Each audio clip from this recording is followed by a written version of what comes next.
I love you, baby. And if it's quite alright, I need you lately to share these lonely nights. I love you. Hi! Please, take a seat. The desks are a little small, and you're already sitting. So, okay. Look, you'll have to forgive me. I'm not great with words. I'm a numbers guy. Which is why I think when I tell people I became an English teacher, well, they give me one of those looks, and I don't blame them. I mean, truth is, I never planned on becoming a teacher, and then I met Evie.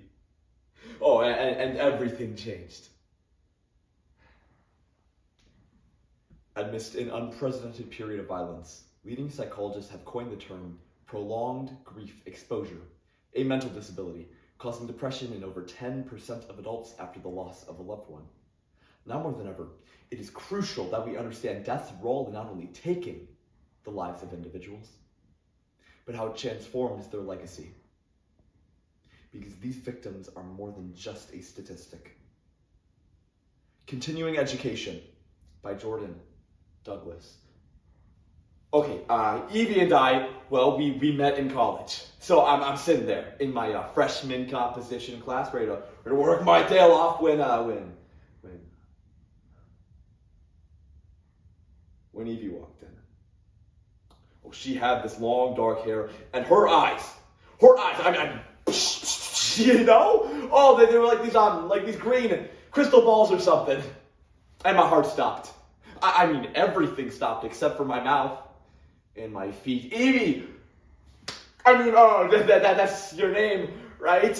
Look, I am so sorry for knocking over all of your books, and I'm just, is that Freud? You have some really nice books.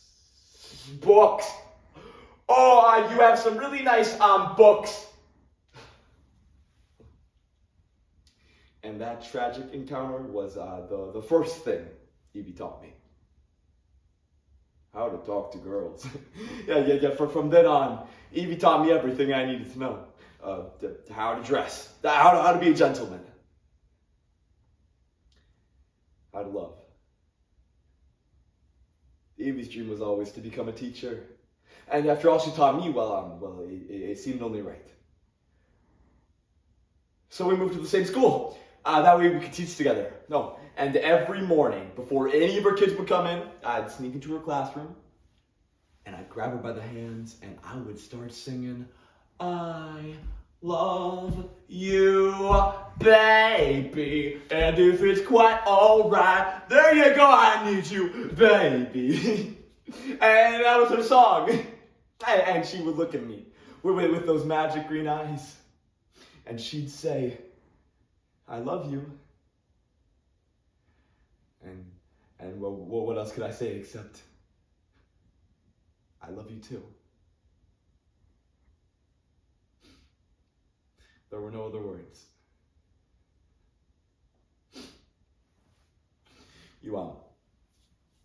You remember how I said I was a numbers guy?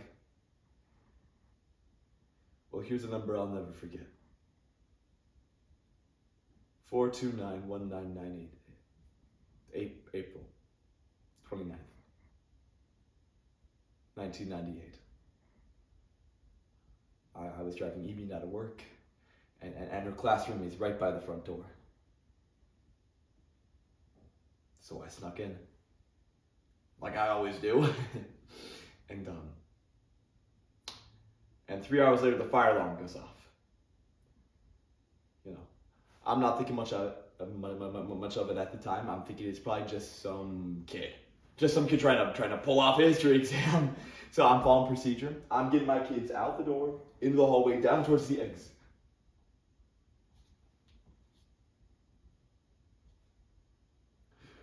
When I remember it sounding like an explosion.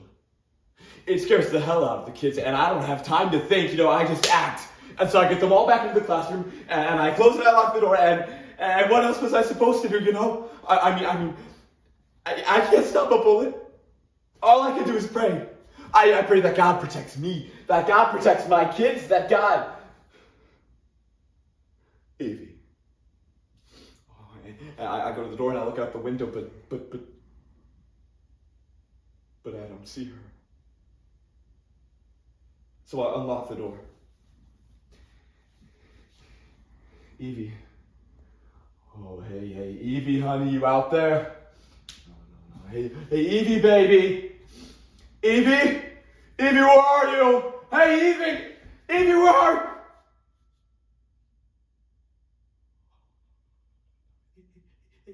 Hey, shh, no, just look at me, just look at me, you're gonna be okay, just give me a second, can somebody help? Shh, no, you're gonna be fine, okay,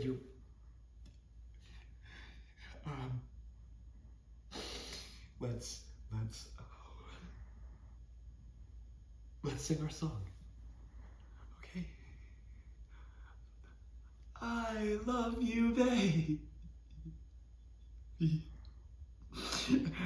And if it's quite alright, I need you. Evie. No, hey, Evie, hey. 10 dead. 9 students and 1 teacher. Miss Evangeline Foster steps into the line of fire to protect her student, Angela Schultz.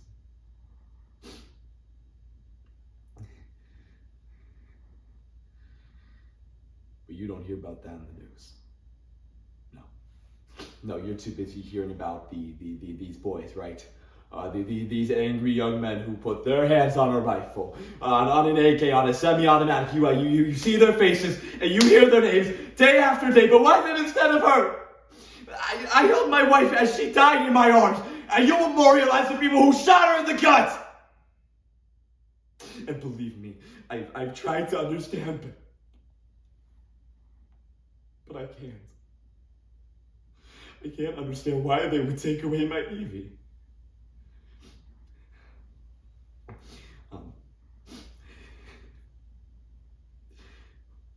And it's days like this that Evie's still teaching me, you know, to live and to laugh and to love. I love you. There were no other words.